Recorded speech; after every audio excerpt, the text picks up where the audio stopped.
Chapter 36, Palpitations. Before he even knew what hit him, Ransom was kissing Lena back passionately. Her lips were delicate but hungry. Her tongue flicked across his top lip, sending a shot of hot electricity through his body that made him want to grab her waist. But the table. He'd forgotten momentarily that they were in a bar until he heard someone cheering them on. Lena flinched at the loud, excited holler and whistle that was clearly meant for them. She was the one to break this kiss this time. She sat back down in the seat and covered her mouth, her eyes wide and bright as the moon. Ransom felt intoxicated, confused, bewildered. He stayed standing, leaning over the table. He took a good look at Lena's face, her sharp features rounding with the shy smile on her face that she was trying to hide. God, she was driving him crazy. He couldn't even believe it. Even though she'd been beating around the bush, she'd given him a lot of hints that she knew who he was. She was making it harder for him to tell her to stay away from him. Of course, he didn't want her to stay away as much as he also didn't want her to get involved with the mafia more than she already had. Ransom eased himself down in his seat, his knee knocking against Lena's again. She pressed her leg against his purposefully, staring at him over the hand that was still covering her lips. Lena, he said softly, her name sounding angelic. He reached across the table, and she put one of her hands in his, sitting up and leaning towards him again. It's really not a good idea to get involved with me. Lena grinned and shook her head. So you've said, but I know you don't want me to go. She couldn't be more correct. He wondered what she was doing after this. Was she going home? Did she expect him to be going home as well? Are you sure? I don't need an out, she said. I'm a grown woman who can make her own choices, and right now I'm choosing you. Ransom could literally feel his heart palpitating. He swore if he looked down he'd be able to see his chest throbbing with each heartbeat. He scooped her hand up and brought it to his lips, kissing her knuckles lightly. Okay then, he said, allowing himself to give in. I need to get home, but will you come see me tomorrow? At my house? She asked timidly. Being brave and straightforward must have been a relatively new thing for her because it seemed to come and go in little bursts. Kissing him was brave, but asking him to come over the next night made her blush. I will, Ransom replied. I was looking forward to sharing that champagne with you. Mariano had sat in these cold metal chairs before, but he was really starting to get uncomfortable. It had been nearly 3 hours since they brought him in, and he was getting uncomfortable. That was probably their strategy. Make him uncomfortable, make him want to go home, make him speak. They should have known something about a little thing called La Cosa Nostra. It paired perfectly with another little thing called Omerta. Paired together you got complete silence. Mariano refused to speak. That was the sworn code. He'd die before he said a word about the Giudice Mafia or its members. We know about your little job on the docks, Mr. Caputo. We know about the bootlegging, the cigars, the furs, the officer said. Mariano shrugged. He couldn't say anything either way. In a matter of time they would either let him go, or they would book him for something else, in which case they'd be facing trial for false charges. They let Mariano sit alone for a while by himself. It gave him some time to reflect on how he'd been caught. Next time he wanted to commit a petty crime like stealing a necklace from a street vendor, he knew he had to be more careful. Finally, the officer came back in and uncuffed him. The only reason you're going home tonight is because we don't have any physical evidence that you were involved, he said. But just because we're working off word of mouth right now doesn't mean we aren't close to getting you on some real charges. Mariano nodded. So I get to go home now? The officer squinted at him and adjusted his belt. You're doing a good job of staying hidden, but we're starting to figure out how the chain of command works. It won't be long before we can pin you all. That afternoon Mariano was free again. He went home and slept next to his wife, and the next morning he made a call to Ransom to tell him about what had happened. Ransom was surprised to hear from him, seeing as he wasn't at the meeting the night before. Mariano explained that he'd been arrested, but let go because they didn't have the evidence to keep him. Ransom met Mariano in the Capos again that afternoon with a new plan. It was always impressed how he knew what to do so quickly. That's why they'd started nicknaming him the Prophet. He always knew what was going on or how things would end if they went on a certain way. By the time they met up for the meeting, he had a solution he was confident would work. All right, everyone, we've got to switch things up. We've got to confuse the police. They know our names. They know some of our faces. This means we've got to make a shift. I'm reassigning the capos to different areas. We're halting the bootlegging operation, at least on the East Dock. We've got connections further down the river that we can count on.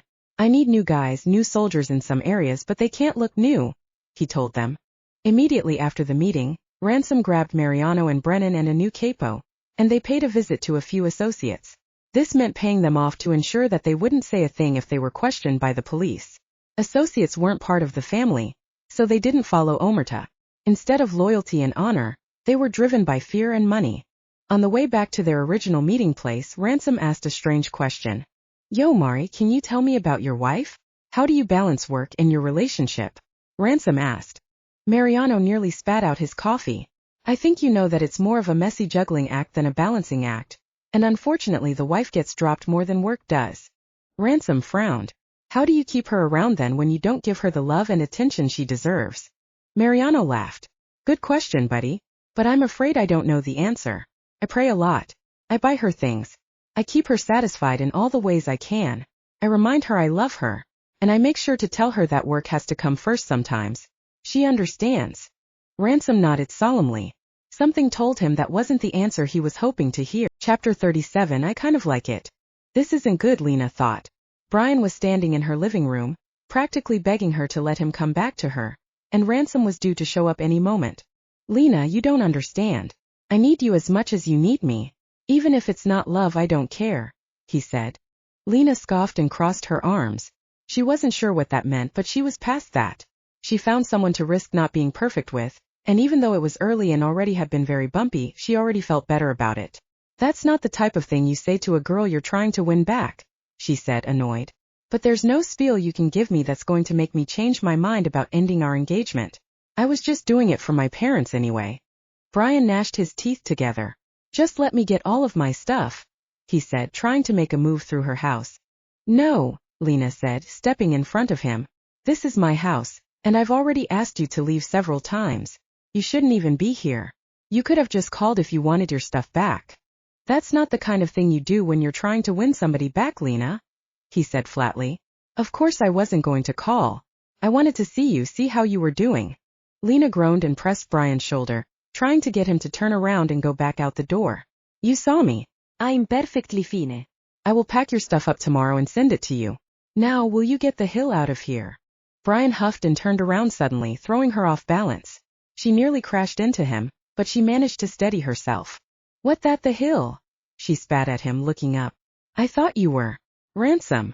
Ransom was standing in the entryway to the living room. His arms were crossed loosely over his chest. His eyes were narrowed at Brian. "Evening, Dalsetsa," he said to her while still peering at Brian. "I see you have a surprise visitor." Her stomach squeezed. Oh, she felt sick. What was she supposed to do? What if Brian lashed out again? Ransom would probably beat him up. He certainly looked capable, especially compared to Brian, who was an average build leaning towards lanky. "What is this?" Brian asked, swirling around to glare at her. He was gesturing to the tall, beefy man behind him. Some kind of quarter-life crisis? Lena walked around Brian and stood in front of Ransom. "It's literally none of your business who he is. But I asked you to leave several times, so please get out." "Wow. I never knew you could be so trashy. Moving on so fast after a relationship of 4 years? How long have you been seeing this guy? How long have you been foo?" "Stop it right there, buddy," Ransom spoke up. "You're being awfully disrespectful. It looks like you're butthurt that she booted you out of her life, and now you're just saying rude things to make you feel more powerful. She doesn't owe you any explanations, but I'll be glad to tell you that she never cheated on you." Lena was pleased to hear Ransom stand up for her. She'd already said a lot of the same things to Brian, but maybe hearing it from someone twice his size would help him choke it down this time. She backed up towards Ransom until she bumped into his thigh, and his hand came up and pressed gently into her back. Her anxiety was suddenly replaced by a buzzing in her low belly. "Brian, it's time for you to go. There's no reason for you to be here any longer. You don't need to see me anymore." Lena sighed, just wanting him to go home. "Go find someone else to sign a marriage contract with you. I've got other plans." Brian rolled his eyes and let out a disgusted grunt. Without another word, he barged past her and Ransom. He clearly intended to bump into them, but Ransom foresaw his passive-aggressive antics and pulled Lena out of the way. Brian slammed the door on the way out. After hearing his car start up and rev up to leave, she sighed with relief and let herself relax into Ransom's chest. His hand was still pressed to her hip from when he pulled her out of Brian's way, and with the stress of Brian's presence finally gone away, she was too aware of the size and warmth of his hand. "How about that drink?" Lena said, forcing herself to slide out of Ransom's hand. She already missed the feeling of it, but they had the whole night free to do whatever they wanted. She just thought a glass of that champagne he brought the other day would do well to keep her a bit calmer. She fetched the glasses and the bottle, and when she returned, Ransom had kicked off his shoes and made himself comfortable on the couch. She eyed the empty space under the arm he had draped along the back of the couch, wondering if she should sit there. She didn't want to seem too clingy, so she sat close, but left a few inches of space between them.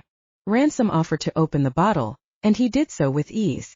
He didn't even let a drop of it spill. Lena watched his hands work to get the cork out, jealous of the bottle but appreciating the length and strength of his fingers, and the way she could see the tendons flex in his hand and arm. Lena swallowed the lump rising up in her throat. She was suddenly parched. Ransom poured the glasses and handed one to Lena. He tapped his to hers and grinned. "Sansyain," he said. Lena smiled. "I thought it was salute?" She watched Ransom take a sip. "And I thought this was an informal occasion," he responded. Lena snickered, but she was quick to return to seriousness when Ransom set his glass on the coffee table and leaned back into the couch, sliding his hand over her hip and pulling her gently towards him. She let her body go light and follow the tug of his hand. "I thought you wanted to be close," he teased. Lena blushed and eased herself into his side. He was warm and firm. He smelled good, like mahogany. It was a very safe smell. "Should we just watch a movie or something?" she asked. "Or I can play some music." "Watch a movie on what?" Lena glanced in the direction of her TV. "Right. I forgot about that," she said. She was slightly embarrassed that she hadn't replaced her TV after Brian had smashed it. "I'll get you a new one," Ransom said. "We can watch a movie another night. Why don't we just sit here for a bit?" He tightened his arm around Lena, his hand squeezing her thigh and making all of the blood flow to the nearby organs. She felt a bit guilty for feeling disappointed that he just wanted to sit there. It was nice, but she was yearning for more. "You just want to sit here?" she asked. Ransom grinned and rested his head back. "Just for a moment," he said softly. "I've never done this before, but I kind of like it. I don't get a lot of time to just sit still." Okay, that was kind of sweet, Lena thought. She studied Ransom's face as he closed his eyes and relaxed beside her. She loved the shape of his nose, his strong chin, the slight bump of his Adam's apple. Lena leaned into him, her lips tingling with a craving for a taste of him. Suddenly, Ransom opened his eyes and looked into hers. His face was unsmiling, but there was a quiet kind of yearning in the brown of his eyes. He sat up and gingerly took the glass out of Lena's hand. He set it on the coffee table, never taking his eyes off of her. Lena wasn't even sure if she was breathing. All she could feel was the blood pulsing up her throat to her face and down between her legs. She shifted so she could wrap her arms around his neck. Ransom placed one hand on her lower back and the other on the back of her thigh, pulling it up onto his thigh. "Of course, I've been wanting to try something," he muttered softly. "Me too," Lena whispered, closing her eyes and pressing her lips to his. Her whole body came alive at his touch. His hands gripped her tightly. His mouth moved against hers hungrily. And then he pulled her onto his lap, and she squeezed his hips with her thighs. Lena broke their kiss. As she took a fistful of his hair, tugged his head back lightly, and moved her lips to his neck, he let out a pleasant groan that encouraged her to keep. Chapter 38. All out in the open. For the next few days, Lena and Ransom met up at Lena's house in the evenings after she got off work. He apologized for not always getting to stay long, and Lena tried to understand and not take it personally. He still hadn't openly confessed everything to her, but she was starting to run out of patience. Things frequently got steamy pretty quickly between the two of them, but to her surprise, Ransom kept stopping them before they went all of the way. They were making out on the couch again, Lena straddling Ransom's lap again, when she had started to take off her shirt and he stopped her. This was the third time this happened, so Lena asked him what was wrong. Ransom rubbed her shoulders and her neck sweetly. "It's not that I don't want to," he said. That much she could tell. Even then she could feel him pressing against her inner thigh. She could see the want in his eyes, the amount of restraint it took for him to stop them. "I'm not trying to pressure you, but what is it then?" she asked. Ransom buried his face into her neck, kissing her clavicle. Was he just shy? That was hard for her to believe. He still teased her often, though she was the one who initiated most of their intimate moments. She stroked the back of his head, patting his thick curls. "I don't want to mess anything up," he said. Lena let out an airy laugh. "I'm not worried about that," she said.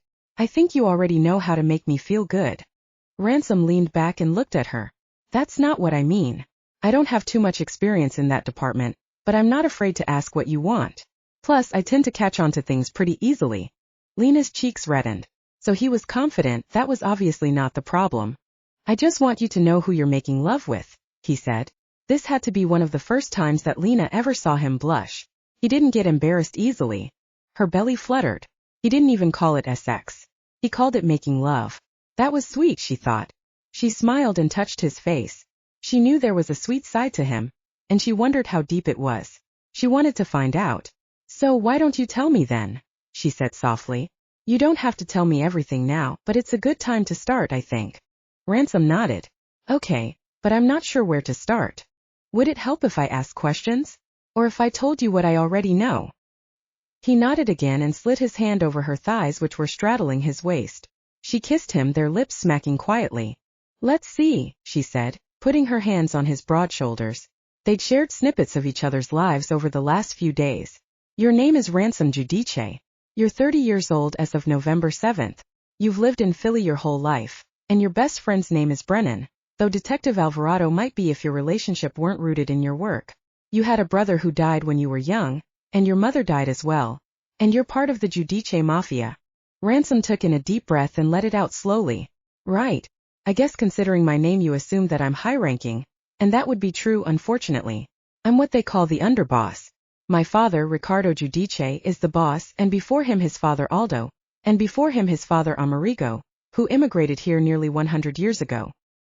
He's the one who founded our family's business, though it's changed a lot since then. My grandfather Aldo got greedy, and we became more corrupt. Since I've taken over, I've been trying to clean it up a bit. I don't get involved with drugs or human trafficking. We still make just as much money, though tax evasion, extortion, and racketeering are still super illegal and dangerous. Lena let her hand slide down his arms. Man, you were really born into that world, weren't you? So you feel trapped, like you owe your family something? Is that why you keep doing it?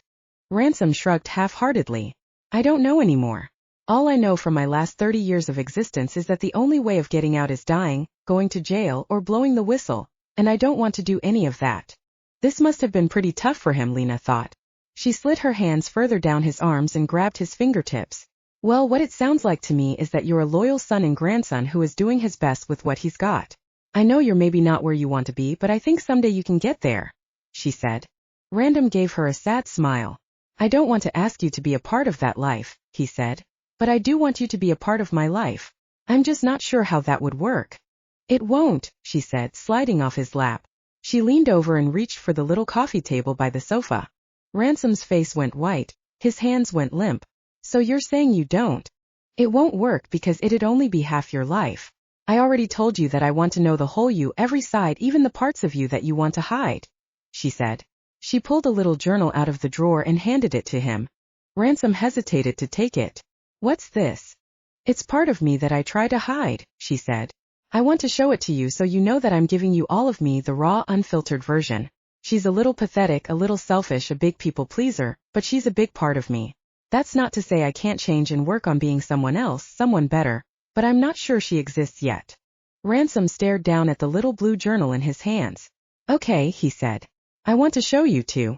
I can guarantee it's worse than whatever is in here, but I want you to know.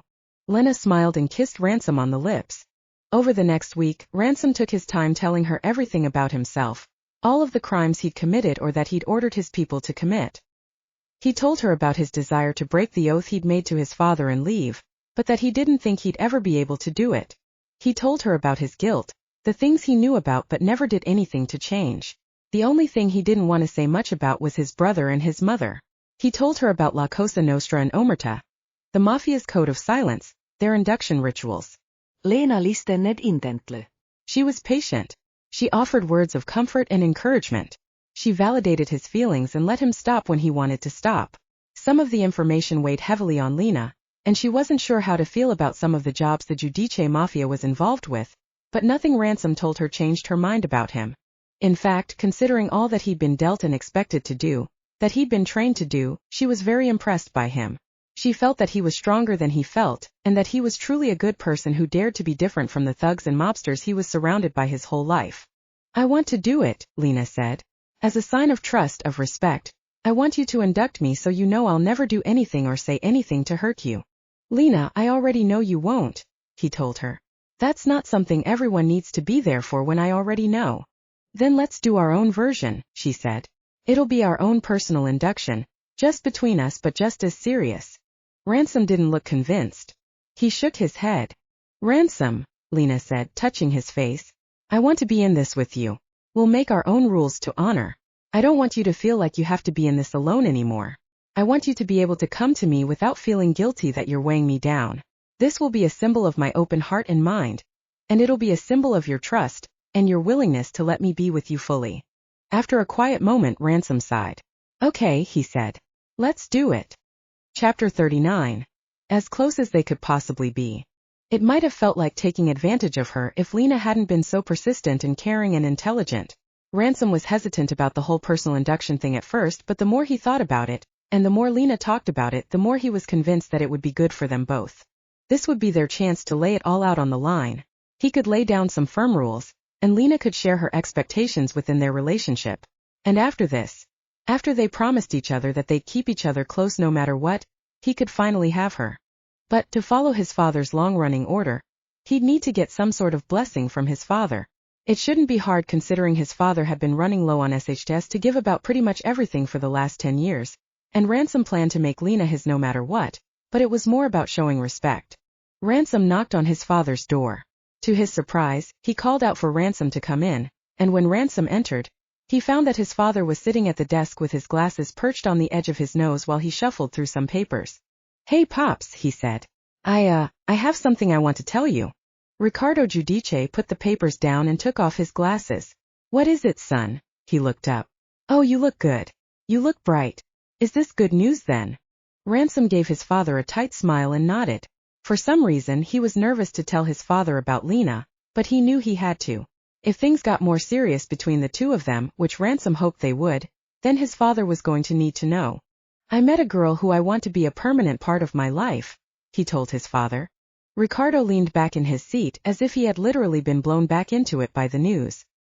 He stretched his arms behind his head. Wow. You kidding me, boy? Ransom shook his head. No, sir. How serious are you two? Pretty serious. I want to tell her everything. Ricardo winced and covered his face with his hands. Listen, son. I want you to be happy, I do, but it's a dangerous world we live in. I mean, look at what happened to your brother and your mother. With all due respect, Pa, I think I know just as well as you do how dangerous this is. I wouldn't be telling you about this girl if it wasn't serious, if I didn't think she could handle it, if I didn't trust her. Plus that, I'm the one who has been taking care of everything lately. You can't even keep the books in order. Do you even know what's going on outside of this office? Ricardo slammed his hand down on the table and grunted. What do you want from me, boy? I'm doing what I can, but I'm tired. Ransom clenched his teeth. Listen, I was just telling you out of respect. I know you're tired. Hill, I'm already tired. But I'm just trying to make you see that you haven't lost everything. I'm standing right in front of you trying to keep your precious family business running smoothly on my own. Ricardo wiped his sweating face with his sleeve and then pulled out a drawer. He got a cigar, lit it up, and turned around in his chair to look out the window behind him. Fine. Do what you want then. Sounds like you had your mindset already anyways. Sounds like you know what's best. All right, Ransom muttered. Maybe I don't need to tell you anymore when something big happens in my life. It seems you're too stuck in your past to care. His father never turned back around, but just before Ransom shut the door he heard him say, You deserve a good girl, and I'm sure if you told me about her she must be. I'd like to meet her, so make sure to bring her home sometime soon. Taking notes from what Ransom had told her about official induction rituals, Lena prepared a little space in her living room for their private ritual that Ransom had agreed to do that night. She set up candles around the room and created a little altar out of her coffee table. Apparently, his mafia sliced a cut along the outside of their thumb and took a blood oath. She wanted to do something similar, so she set out a clean knife and some little gauze pads for cleanup. Standing back and looking at it all made her feel strange. She wanted to laugh at herself for taking it so seriously, but another part of her was steadfast and took pride in taking this so seriously. Even though she and Ransom were just getting started in their relationship, and it was far from conventional, she was confident this was the right choice. Then Lena changed into a nice, silky dress that she hadn't worn in several years. Ransom told her that when someone was inducted they all dressed up to the nines, so she wanted to do that too. When Ransom arrived, he looked handsome in his suit jacket and red tie. When he saw the living room though, he almost laughed. Lena frowned at him and told him that she didn't want him to make fun of her. He kissed her forehead and told her he wasn't, and that he was just surprised by how official it looked. They got started right away. Ransom read out some oaths to keep silent, and Lena made some promises that she would be loyal to him. It felt a bit like getting married, Lena realized halfway through, but she didn't mind that. Something about Ransom made her feel like she was ready to give up her whole soul to be with him. The ritual ended when Lena nicked the tip of her left pinky with the knife, and Ransom did the same. They let a drop of their blood fall onto the cover of a Bible, and then they cleaned up. So what's next? Lena asked as she put a band-aid over Ransom's pinky. He traced her wrist lightly and stood close to her. His neck craned down so he could whisper in her ear. How about we take advantage of his mood lighting? Lena chuckled, her belly filling with angsty butterflies. They each carried a couple of candles into her room, so that it was just bright enough to see the dim features of one another's face. Are you ready? She asked him, her lips hovering right before his. Ransom slid his hands down her back, over her butt, and rested them on her hips. He let out a sexy little sigh and nodded before leaning down to kiss her. They started by kissing gently, their hands exploring the parts of their bodies that had become familiar over the few weeks they'd been together. Lena felt the rounded muscles of his back, then underneath her fingers graced the shallow spots between his ribs. Ransom began kissing Lena's neck, and she gasped when he nibbled the place under her ear. The excitement in her belly got wilder as he slipped the straps off her shoulders and began to massage her breasts, kneading her nipples between his fingers. Lena couldn't take much of that before she wanted more. She pulled Ransom's shirt over his head and began to unbutton his pants. While she was doing that, he unzipped the back of her dress and pulled it down to the floor. As he stepped out of his pants, Lena pushed him back onto the bed. Before joining him there, she took in the sight of him, the curves of his arms and abs flickering in the candlelight, his long legs and shapely thighs. She noticed from the rise in his boxers that he was just as ready for as she was for him. Ransom reached out for Lena's hand and pulled her to join him on the bed. She pressed her naked top into his chest and kissed him hungrily. Ransom slid his hand under her panties and cupped the bare flesh of her backside. They explored these new and pulsing parts of each other for a little while before Ransom slipped off his underwear, slipped off hers, and turned Lena onto her back. She wrapped her legs around him and squeezed as he pressed into her. Finally, they'd taken down their barriers. Finally, they were as close as they could physically. Chapter 40. That magic potion. Everything was going so well for Lena that even the people in her class that she never talked to noticed that she was glowing. She got constant compliments that she looked healthy and radiant, that she looked happier. It was a little overwhelming though, as much as she enjoyed that people noticed. Adrian had been teasing her constantly about whether she'd been getting any or not, and Lena could either get her off of her back by telling her that she had, or she could keep her guessing by not letting in. The thing was, it was such an amazing experience that she had to talk about it with her best friend. It happened last night, Lena said, her face already feeling hot. Thinking about it. I thought your breaths out sounded a little more sexual than usual, Adrian said with a smug smile. And don't think I didn't notice when you kept wincing every time we did a hip stretch. Lena Laughed. It wasn't just a chuckle. It was a real laugh. She felt carefree, untouchable, but also very touched in all the right ways. "Gah, it was incredible," she said. "I mean, he said he wasn't too experienced, but it sure didn't seem that way. But then again, I guess I'm not either. But we just complimented each other so well." "Ooh, girl," Adrian said, playfully pushing her shoulder. "You're making me jealous." "You mean you still haven't asked Dane out? Even after that whole take control pep talk you gave me? I was sure that you knew that that applied to you as well." Adrian wrinkled her nose. "It's easier said than done. I mean, we're in there all of the time. There've been plenty of occasions where he could have asked me. And he's like super hot, so I'm sure lots of girls go in there to ogle him and ask for his number. He probably has a whole tip jar that's just phone numbers and notes on napkins asking for one-night stands." Lena stared blankly at her friend. "You're being awfully pessimistic for. What about your rainbow penetration meditation and all of that jazz?" As the elevator door opened and they stepped out, Adrian tried to evade the question by walking away, but Lena pulled her back and told her to answer her. Somehow they'd managed to get into the elevator by themselves this time, so the little move where she pretended to be pulled away by the rush of people wasn't going to work this time. "I don't know," Adrian finally said. Lena couldn't remember the last time she saw her look this upset. She was usually so bubbly. Maybe she really was jealous. "What if I ask him out, and the whole dynamic changes?" "I think you mean what if you ask him out, and the whole dynamic gets better?" Adrian huffed and rolled her eyes. This positivity vibe doesn't suit you. Next time I see this man of yours, I'm going to tell him you can't have sex anymore. It's making me feel bad. Smon. It's just been one time so far, Lena said, blushing. I can't be that different just because of that one thing. But you can tell him now because he's right outside. At the sight of Ransom standing outside of the building, Lena basically skipped to him. He welcomed her with open arms and a quick kiss on the lips and a hello. He took her hand like it was the most natural thing in the world. She actually felt giddy to see him, something she hadn't ever felt before. And she was actually excited to introduce him to Adrian. She flipped around and waved Adrian over.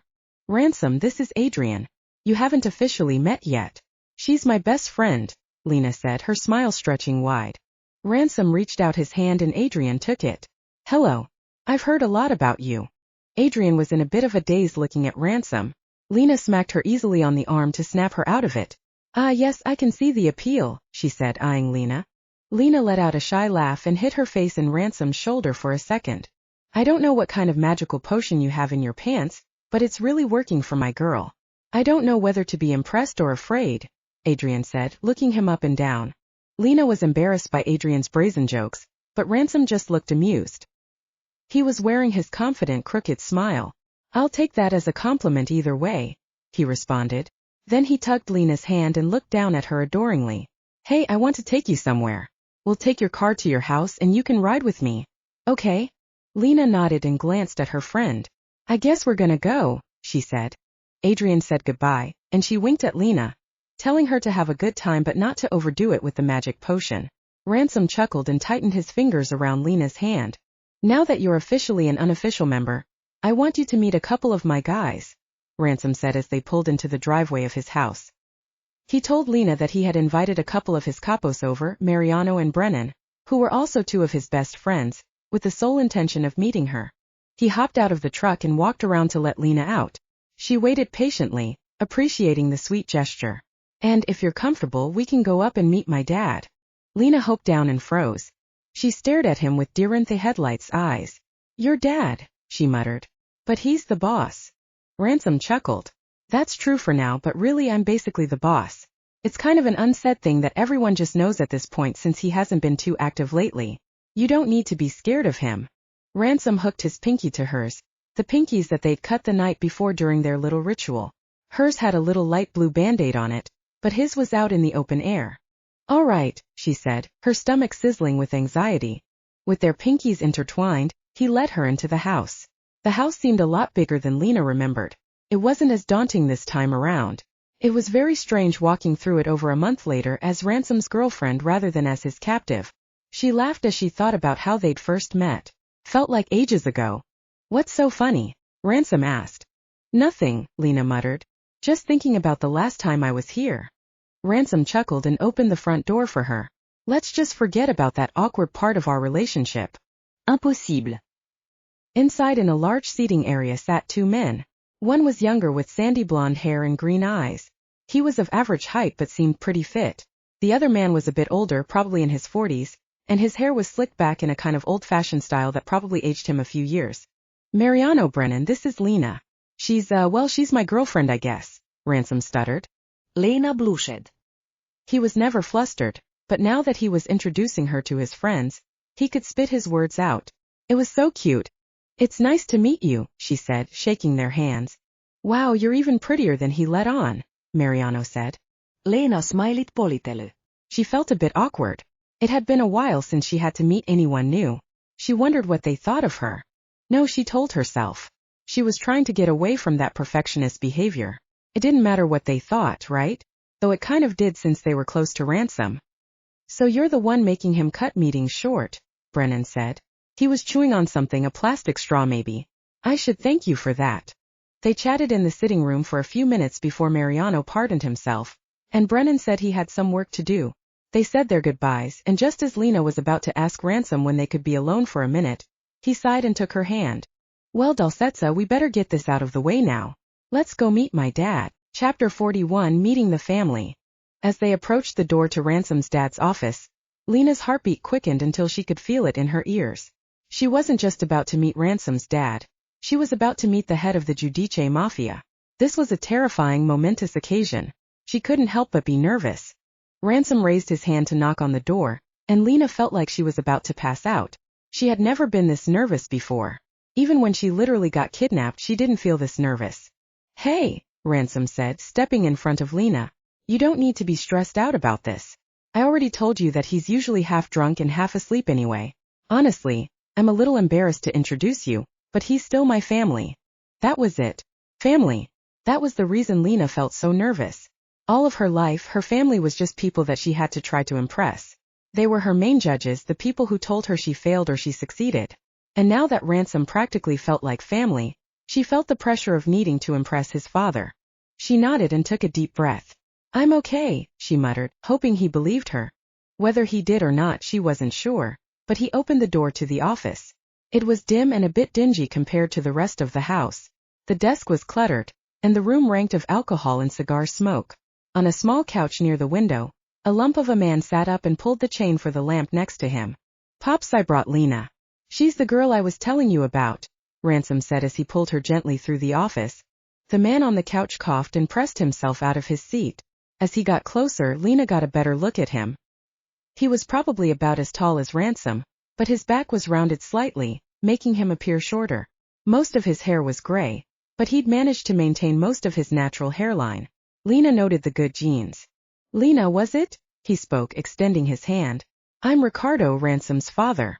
Lena smiled and let him take her hand. She thought he was just going to shake it, but instead he kissed her hand lightly and let it go. "It's nice to meet you, sir," she said. "You have a beautiful home." "I do, don't I?" he responded. "It's been in the family for generations." "She doesn't want to hear about that," Ransom said. "We just came to say a quick hello, so don't go down one of your never-ending rabbit holes." Ricardo pissed and walked over to the desk and sat down. Lena followed Ransom's lead as he shuffled over in front of the desk and stood before his father. Ricardo shuffled some random papers and looked up at her. "I know what would interest you," he said. His eyes were kind, but there was something off-putting in them. "I did my research and I discovered that you're a financial consultant. We could use a girl like you on our team." "Pa," Ransom said sternly. "Don't." "What could I possibly do for you?" Lena asked, piqued by his comment. "It seems as my health has been declining, so has been my ability to keep our records straight. Our books are a mess. They need a real professional's talent to get them straight again." Was he asking her to join him? Lena wondered. Why would he do that when he'd only just met her? Had Ransom said something to him? She looked up at Ransom, but his face was dark and angry. "She's not going to get involved. I just wanted you to meet her, not rope her into a business deal." Lena patted Ransom's arm. "It's okay," she said quietly. Then she added loudly, "I'll do whatever I can to help you, but I might not be familiar with your system." "I think you could handle it," Ricardo said. "You're a straight-A student after all." He really had done his homework, Lena thought. It was a little weird, though Ransom had run a background check on her the first time they met. Maybe that was just the standard when you were introduced to the mafia. "We're going to get out of here before you say anything you shouldn't," Ransom told his dad. He steered Lena towards the door, giving Ricardo a quick awkward bow before getting pushed out of the door. "Let me know if you want to help out," Ricardo called before the door shut. Ransom hurried Lena to his room away from his father. He'd planned on a simple hello, maybe a little formal chatter, but he hadn't counted on his father proposing a business deal to Lena offhandedly like that.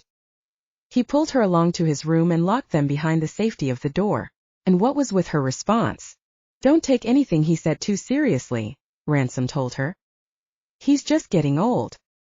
"He's not that old," Lena said. "And I couldn't just turn him down. He's a mafia boss." Ransom clenched his teeth together until it hurt. He didn't want to play the part of the possessive, controlling boyfriend, but he didn't like the idea of her doing anything for his father. "I mean, think about it," she said. "If I can do something to prove to him that I'm trustworthy, wouldn't that be good?" Ransom shook his head. "It's late. Can we talk about this tomorrow? I just wanted some time with you. I didn't know my dad was going to." "Okay," Lena said, coming over to him and wrapping her arms around his waist. "I didn't mean to upset you. We can talk about it later." Ransom didn't like the sound of that. It made him think that she was already considering helping him seriously. He had no doubt that she was capable, but if she did that, then it was a slippery slope before she started getting involved in other affairs. And the more she was involved with, the more dangerous it was. It felt overwhelming to have her in his life now because he had so much more to worry about with her involved. But he didn't regret finally letting Lena into his life. Of course, knowing that she already knew most of the difficult stuff before wanting to be with him made it easier. But now, he was constantly wrestling with the idea of her being part of the mafia. Even if she didn't do anything criminal, she would now be tied to him. "I'm not upset," Ransom said. "It was a half-truth. I just really care about you. And it makes me nervous to bring you any closer to the center of this whole operation. I don't want you to get hurt, and I especially don't want you to get hurt because of me." Lena squeezed him tightly and looked up at him with an adorable soft smile. "Hey, I have to worry about you two now. I guess we're even." Ransom called up Agatha to bring them some towels and some glasses of water. Ransom let Lena take a shower and get dressed for bed while he lay on the bed, thinking about what he could do to protect her. He closed his eyes and nearly fell asleep but was woken up pretty soon by a hand sliding across his chest. He awoke to find Lena perched next to him, her damp hair wetting the shoulders of her sleep shirt. She smelled like him and he really liked that. Lena crawled into the bed and Ransom wrapped her up close to him, the big spoon to her little spoon. They laid like that and talked for a couple of minutes before the way Lena was fiddling with his fingers and kissing them started to drive him crazy. He wiped her hair off the side of her neck and kissed her lightly. She smiled and closed her eyes, humming happily. He wanted to make her happy, to treat her right, to treasure her. Ransom trailed his fingers down her breast and her tummy, slipping his hand under her sleep shorts. That little vixen, he thought. She wasn't wearing any underwear. He could hear Lena's breath quicken as he slid his fingers between her legs. She pressed into him, widening her legs slightly. "Let's take our time tonight," he whispered. Lena moaned softly and nodded her head. Chapter 42, Under the Vanilla. Brian. The night before was the fourth night in a row that tall, intense guy had shown up to Lena's house. Brian had taken a break from keeping an eye on Lena after his last run-in with her when that guy showed up at her house. He was too hot-headed to be around her, knowing that she'd already moved on from him after 4 whole years together. Brian watched from behind the tinted windows of his backup car, a black sedan. He used it for more covert operations or when he just wanted to avoid being seen in a particular place. He'd parked around the corner across the street from Lena's house where he could see her driveway and the big bay window at the front of her house. Every time that man came over, she kissed him as soon as she saw him, and she kissed him goodbye. They always had the blinds closed when he came over, so he didn't know exactly what they were doing in there. But after the guy had spent the night the last time, he knew in his gut what was going on in that house. Straight up set him off. He'd been with Lena for 4 years and never managed to get to third base. He thought she was just waiting for marriage at first, but when she didn't desire to kiss him, he began to wonder if she just wasn't interested in physical intimacy. That was obviously false. Apparently he was the problem. Brian gritted his teeth. Lena's car sat in her driveway, and there was a light on inside, but he hadn't seen any movement the whole night. By the time 2 o'clock in the morning rolled around, he realized that he was watching an empty house. That meant she was with him. That tall, curly-haired bastard. Who was he anyway? How had they met? How long had they been seeing each other to be so comfortable together so fast? Not wanting to waste any more of his time, Brian decided to leave. He went back home to his personal room on the top floor of one of his hotels. He didn't bother buying a home or an apartment since he owned 6 buildings with a total of 1,042 rooms. He had a personal room in each of his hotels, same number. 614, his birthday. Brian didn't always stay in the same hotel every night, but he had his 2 favorites, the one closest to Lena's house, and the one at the north end of Philly. Going to the others required more traveling, so he didn't visit them as often. It was a surprise, however, when Brian arrived at his hotel, the Sommer House, to find that there was a man asking for him. Linda at the front desk stopped Brian on his way up to his room, and brought him over to a man a bit older than him who was wearing black trousers and a black button-up shirt. He stood as Brian approached and reached out his hand to greet him. Putting on his professional smile, Brian took his hand. "Brian Barkley, my name is Inspector Mark Parker, Investigation Unit of PPD, Northeast Division. Is there a place we could speak privately?" he said. Brian tensed as he realized he was talking to a cop, but tried to maintain his composure. "Sure, but may I ask what this is about?" Brian asked. The inspector narrowed his eyes slightly. "I want your help with something." A few minutes later, Brian and Inspector Parker were sitting in one of the upper-level meeting rooms in the Sommer House. Brian instructed Tabitha to get them a couple of coffees and did his best not to sweat or look uncomfortable. Why would a cop, an inspector no less, want his help? It had to be about the mafia. Listen, Mr. Barkley, I'm not going to pretend to be oblivious to your business dealings with the Scutari Mafia, but we don't have to talk about that right now. I've got my sights on catching someone else right now, the inspector said. Brian clasped his hands together under the table atop his bouncing knee. Was he supposed to act like this cop hadn't just told him he knew about his business dealings? I'm sorry. The Scutaris? Brian asked. I'm afraid I don't. Don't play dumb, Brian. I know about the drug trafficking that takes place inside your hotels. I know the Scutaris pay you to keep quiet, and as far as I know, they share a cut of the drugs with you. What? No. Brian said, panicking. Of course not. That's ridiculous. I never used the drugs that came through. The inspector gave him a crooked, wry smile. As I said, I have my eyes on someone else and I think you can help me. If you do, I'll overlook your deal with the Scutaris for now. Brian would be a fool if he lingered on the conversation. If he didn't help the inspector, then he would be totally screwed. At least, if he did what he wanted, he would have more time to set things straight. Who are you after? Brian asked. I suppose since you're familiar with the Scutaris, you're also familiar with the Giudices? Brian nodded. Of course. They're pretty much rivals. The inspector reached into his back pocket and pulled out a small envelope. He pulled out a handful of photos and spread them across the table. Each of these people is connected to the Giudices in some way. Do any of them look familiar to you? Brian hesitated to look. He tried not to get too involved in mafia affairs because it was scary. He just let the Scutaris do what they needed to do, and he got a whole lot of extra money out of it. He never imagined that the police already knew what they were doing. What if they also knew about the other things?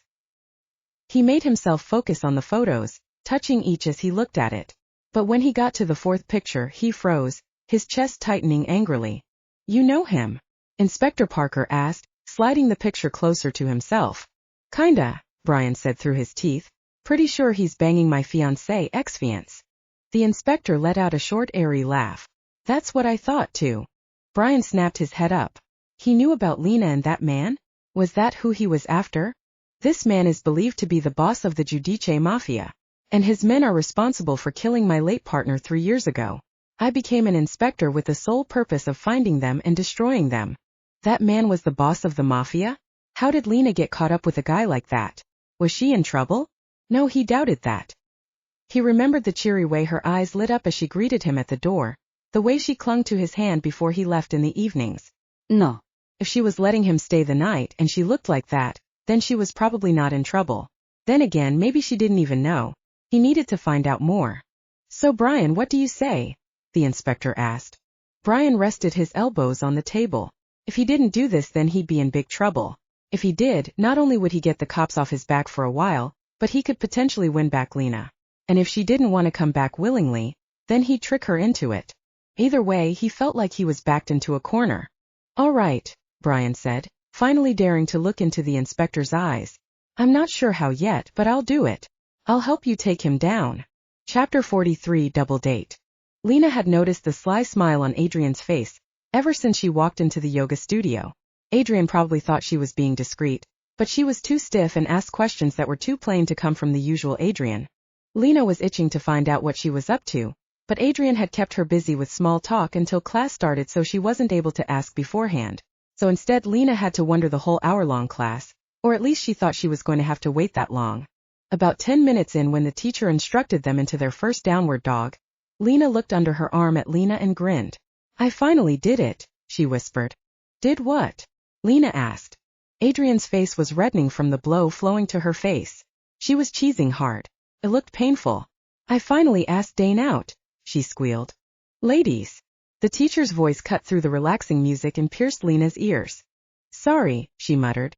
She shot a warning glare at Adrian and mouthed that they would finish the discussion after class. For the rest of the hour, Adrian could be seen giggling to herself. Ransom helped Lena into his truck, his hand on her hip making her stomach flurry. She thanked him and turned around to look at him before he shut the door. This is your last chance, she said. If you don't want to do this double date, we can cancel. It would probably be good for those two to be alone anyway. With a soft chuckle, Ransom leaned into the truck, pressing his hand gently into Lena's thigh. Hey, just because of my occupation doesn't mean I'm incapable of going on a double date. And this is a good excuse for us to go out too.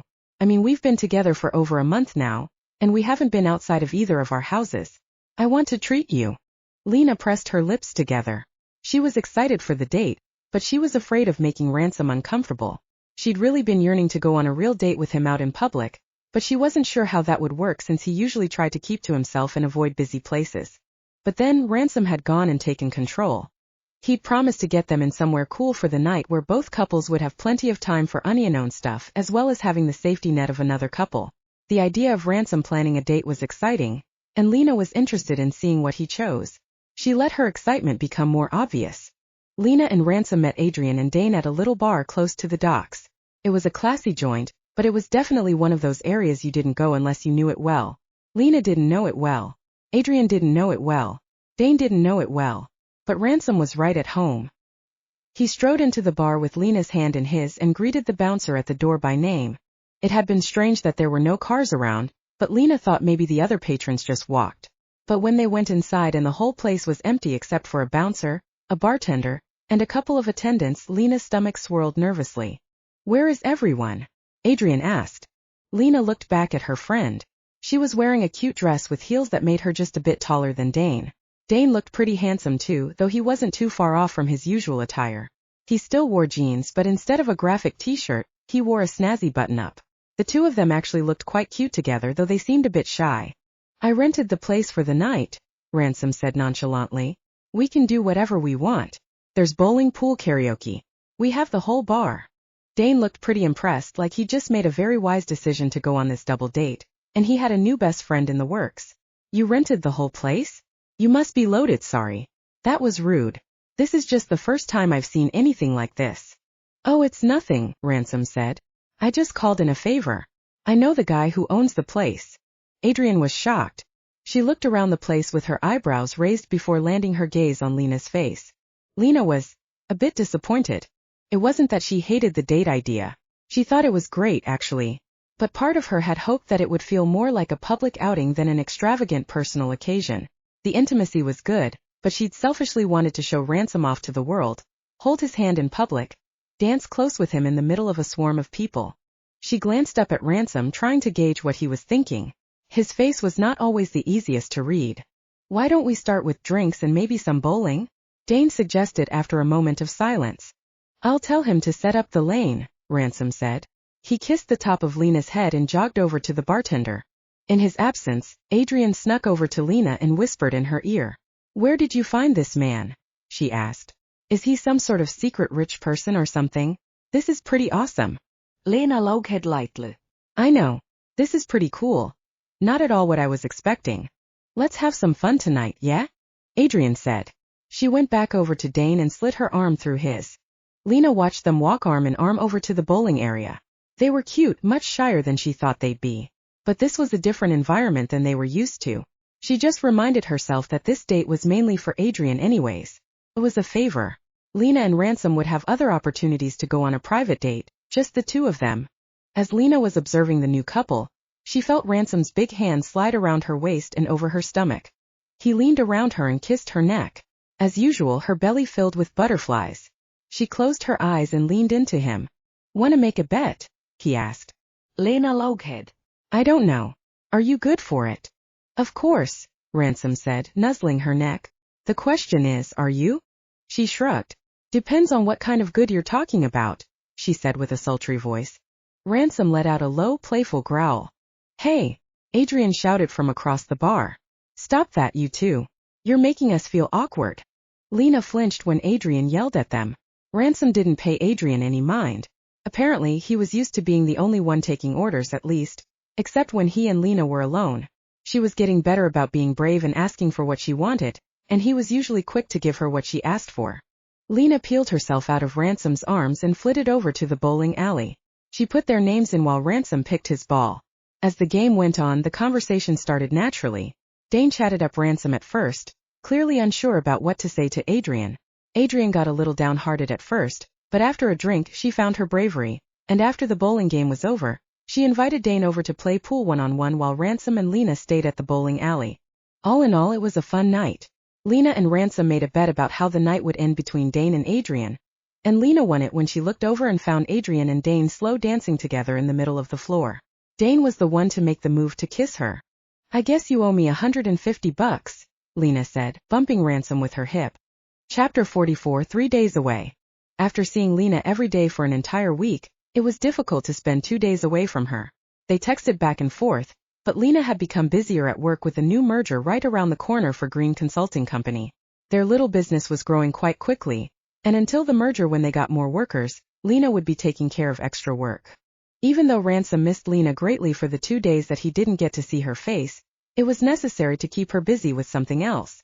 Right before their double date with Adrian and Dane, Ransom had gotten a tip that the Giudices were being watched. That was part of the reason he'd wanted to keep their date night on the down low. Since Mafia family territories were pretty cut and dry among other members of the Mafia, there wasn't a lot of overlap between families. However, longtime rivals of the Giudices, the Scuteries, had been encroaching on the Giudices territory along the docks for several years. This had resulted in a few shootouts, a few deaths on both sides, but old man Severino, the Scuteries' boss, never accepted a truce or offered a different agreement. Now the Scuteries were the Giudices' biggest rival. The morning after the double date, Ransom received more intel from his guys that there was someone working with the Scuteri Mafia. Apparently, one of their associates had been rumored to be snooping around the block where Ransom lived. They didn't have an ID on the guy yet, but judging off of the verbal description of him, Ransom was pretty sure he knew who it was. If he was right, he wanted to make sure that Lena wasn't connected. So for the 2 days that they were apart, Ransom did a lot of tailing of his own. He and Brennan drove around town, visited the Sommer House hotels, and tracked down background information on Brian Barkley. Ransom was surprised to learn Brian's last name. He wished he had known sooner who he was because he was bad news. Apparently, he'd been working with the Scuteries for at least 3 years, letting his daddy's hotels become the stomping grounds for the Scuteries' drug trafficking. I can't believe that Bstard was leading Lena on for so long. I'm pretty sure she's clueless, Ransom said to Brennan. They were camped outside of the Sommer House Hotel on the north end of town, Scuteri territory. How'd those two even end up together anyway? Brennan asked. I don't know Lena too well, but Brian doesn't seem like her type. He eyeballed Ransom up and down and showed his lopsided smile. Ransom had read about Lena's engagement in the little blue journal she had given him. Long story short, her parents' rich friends were looking for a suitable wife to marry their son off to, and Lena, eager to please her family and be praised as successful in their eyes, agreed to the marriage even though she didn't like Brian that much. In the journal, she'd mentioned that he was respectful and polite and vanilla. He was a little too vanilla for her taste, but she felt like she had to play it safe. Dating didn't come easy to her, and she was convinced that if her parents chose the guy that they'd be happy for her. But she simply tolerated Brian. Obviously, her tastes are a little more eccentric than lanky blonde-haired, blue-eyed boys rich from daddy's money, Brennan chuckled. Ransom rolled his eyes. Let's just stay focused on this PRCK, and see if we can figure out what he's up to. I'm pretty sure he didn't know who I was when I met him, but this all looks very suspicious to me. The office was bustling with new faces and busybodies. Ethan Green, the CEO, had surprised everyone with the merger. They were combining with another consulting firm that specialized in buying and selling companies, rather than helping the companies to manage their resources and finances. Fortunately, with the merger, Lena got a promotion of sorts. Ethan Green had assigned her to train the incoming consultants, and also gave her a couple more companies to manage. It was a lot for her to take on all at once, but it came with a good pay raise. Lena was already living quite comfortably. Since she didn't live in a mansion and didn't own a super expensive car, she had managed to save quite a bit of money. Plus, managing money and resources was literally her job, so of course she was able to take care of her own. The only downside to the merger was that Lena ended up spending more hours at the office. She went in early and stayed a couple of hours late. Ransom didn't come over because he had his own business to take care of, so she didn't see him for a couple of days. They shared a couple of texts and memes when she had breaks and before she went to bed, but after day 3 of being away from him, she was missing Ransom hardcore. Luckily, Ethan recognized her hard work throughout the week, and on Friday he had told Lena to get home and take some rest, so she was able to get home at a reasonable time. She made sure to tell Ransom, and he met her at her house. At the sight of him, Lena's whole body began to tingle. She could feel her face brighten with pink as she trotted towards him. He was walking up her driveway, and she jumped into his arms. Ransom held her tight and spun her around a couple of times just like they were in a movie. Just as he was getting ready to tell her hello, she tugged him down to her so that she could kiss him. Going 3 days without even kissing him felt a lot like only living with 80% of her oxygen intake. As soon as his lips pressed to hers, she could breathe again, fully and deeply. Her lungs were clear. It was easy. I got a little surprise for you. It's a congratulatory gift of sorts, though I'd also like to celebrate in another way as well, Ransom told her. Lena was excited. A gift? She didn't need one but was excited. And the prospect of celebrating in multiple ways also piqued her interest. Ransom sent her inside to relax and put her purse away, and when he joined her, he was carrying a new flat-screen TV. You didn't have to do that, Lena said, opening the door for him. It's not your fault the last one got broken. I was going to get a new one, I just haven't had time. Ransom smiled at her as he walked through. Smon, dolceza. It's been over a month. You keep harassing me to have a movie night. Now we can have one here like you want. Lena grinned.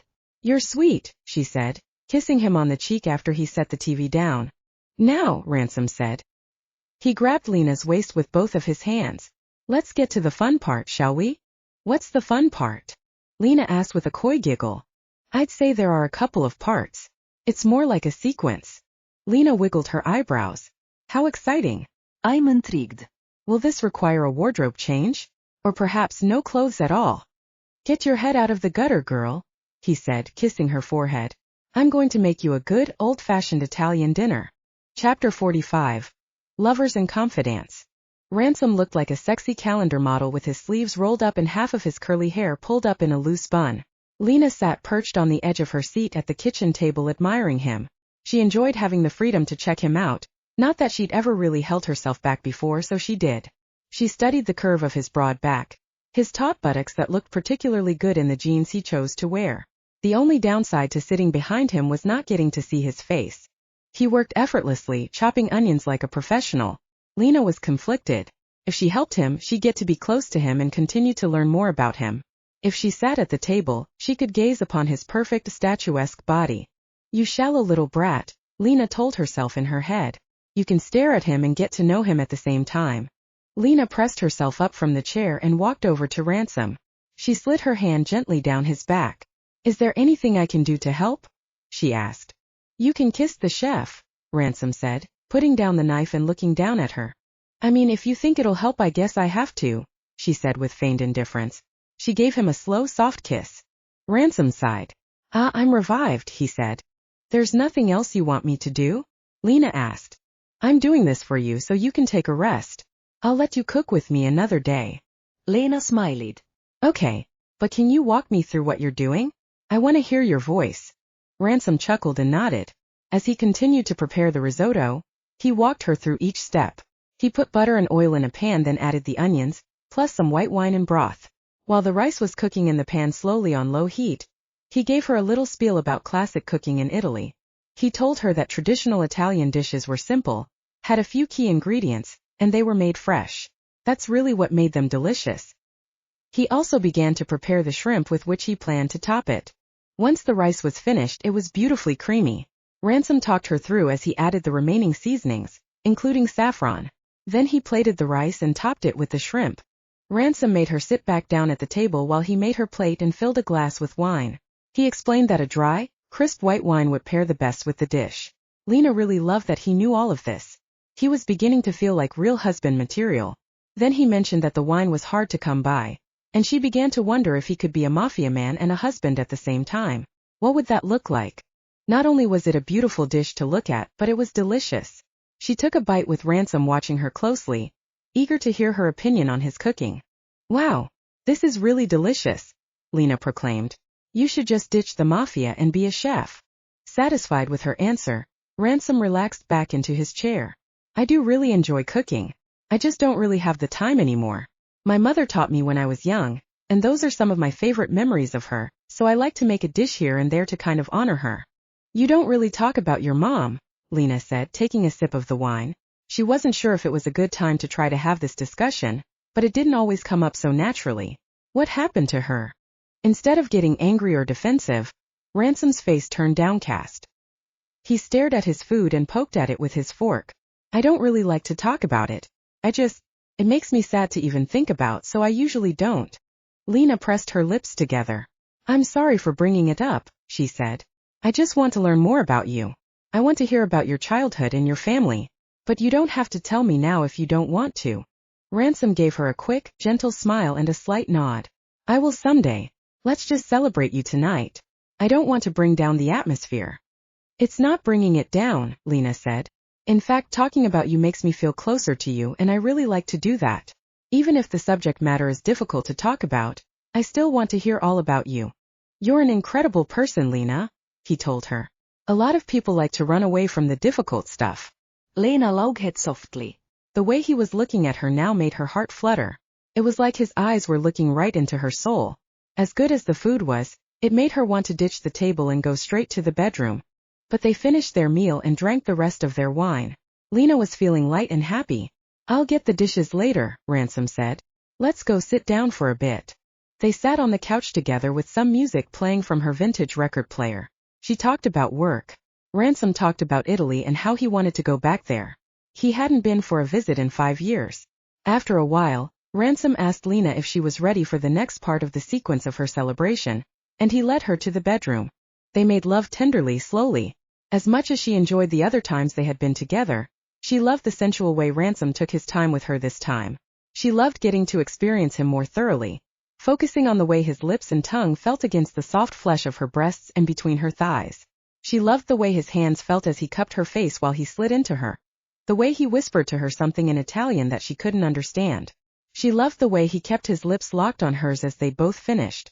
And when they were done, she loved the way he brushed his fingers lightly over her naked and quivering body, how he'd kissed the parts of her he might have missed earlier. Her arms, her wrists, her shoulder blades. It felt like hours they'd laid together like that, unspeaking but enjoying each other's presence in the silence.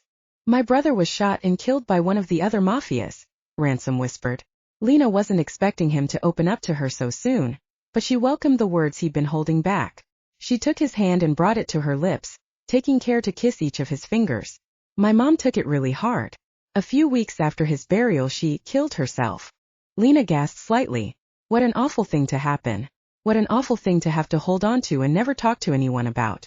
She tried to turn around to look at him, but Ransom had his forehead pressed to her back. Please don't turn around yet, he muttered, his voice weak. So she didn't. She just clung tightly to his hand and waited for the rest.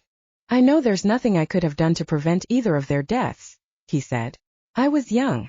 But that's why I want to be careful with you. I don't want anything to happen to you. I want to protect you, and I know that the best way to do that is to let you go. But I can't seem to do that either. Lena twisted around and held Ransom's chin in her fingers, gazing into his pained eyes. They were glossy, but he wasn't crying.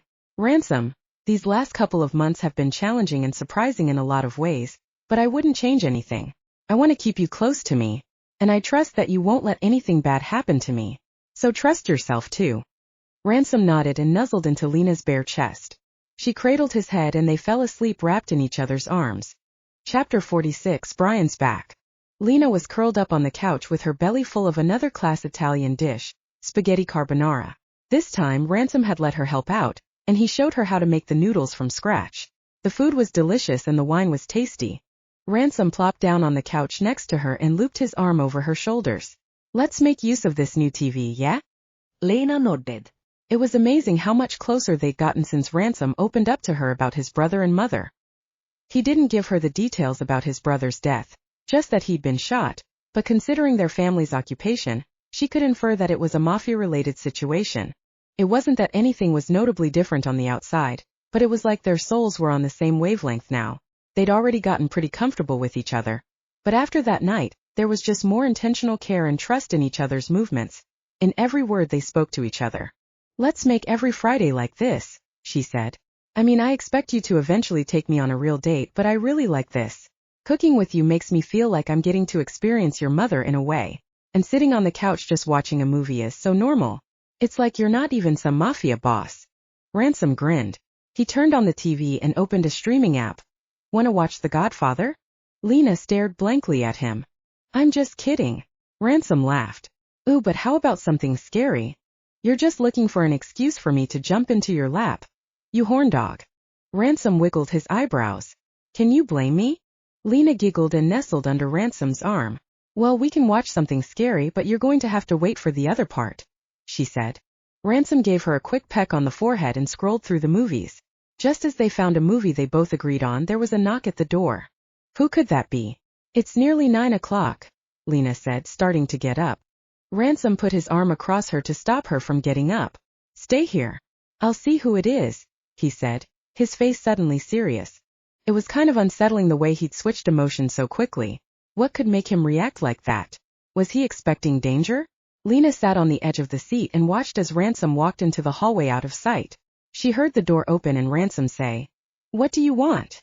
Her stomach dropped, and her chest tightened when she heard Brian's voice respond.